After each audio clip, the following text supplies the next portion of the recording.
साथियों, जिस तरह से आपने बिहार में टीआरई 1, 2, 3 के माध्यम से लाखों भर्तियां देखे हैं, उसी तरह से अब आप ईएमआरएस में 38,000 शिक्षकों की भर्ती होने जा रही है।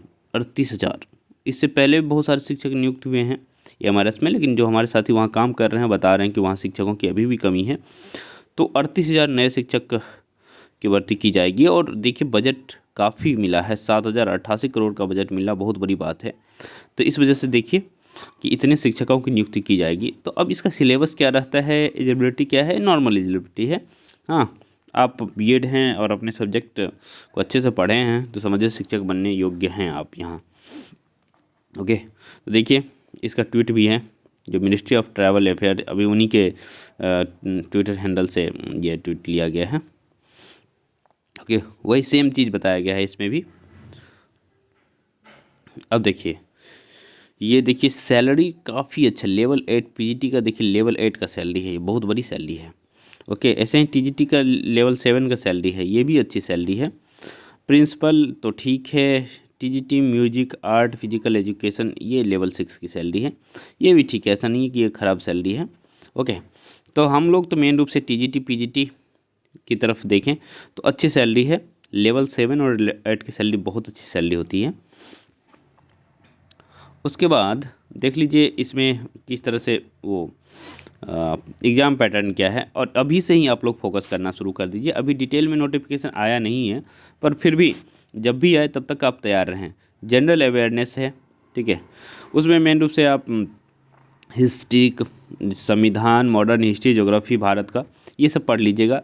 फिर रीजनिंग है, फिर नॉलेज ऑफ एससीटी है, ये काफ़ी इंपॉर्टेंट है सेक्शन, ठीक है, क्योंकि बहुत कम पढ़ने के बाद आप लगभग सभी प्रश्न सही कर पाते हैं एससीटी में।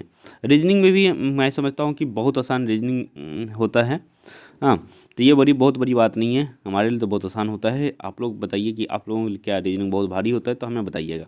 हाँ, टीचिंग एप्टीट्यूड जो बीएड किए हैं उनके लिए कुछ बड़ी बात है ही नहीं।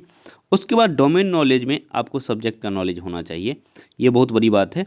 इसमें भी मैं देख रहा था कि 65 मेन रूप से आपके सब्जेक्ट से पूछा जाएगा, बाकी जो बच्चे हैं वो कुछ और पूछा जाता है, तो उसको अभी जब डिटेल नोटिफिकेशन आएगा तो वो देख लेंगे। उसके बाद आपको लैंग्वेज पे कमांड होना चाहिए, 20 नंबर का लैंग्वेज का कमांड होना चाहिए। ओके, तो इस तरह से है, 3 घंटे का समय मिलता है, ये सारी बातें हैं, तो इसको आप अच्छे से देखेंगे और अभी से ही लग जाइए। ये इंतज़ार मत करिए कि नोटिफिकेशन आएगा तब हम लगेंगे। ओके, तो इस तरह से है, तो मैं उम्मीद करूँगा कि आप लोग आज से ही तैयारी शुरू कर देंगे। और आप यदि हिंदी सब्जेक्ट से हैं तो हमसे ज़रूर जुड़ सकते हैं, ठीक है। अभी बीपीएससी टीआरई 4 के बच्चों को पढ़ाया जा रहा है, तो ऐसा नहीं कि बहुत अलग है। ओके, बहुत सारा सेक्शन मैच होगा, जिसमें अब बस आपको अलग क्या करना है, रीजनिंग और टीचिंग एप्टीट्यूड मैं नहीं पढ़ाऊँगा, ये बात फाइनल है।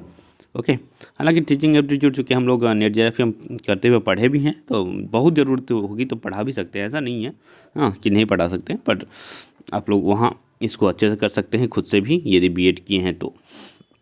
ओके, तो चलिए मिलते हैं हम लोग अगले किसी वीडियो में।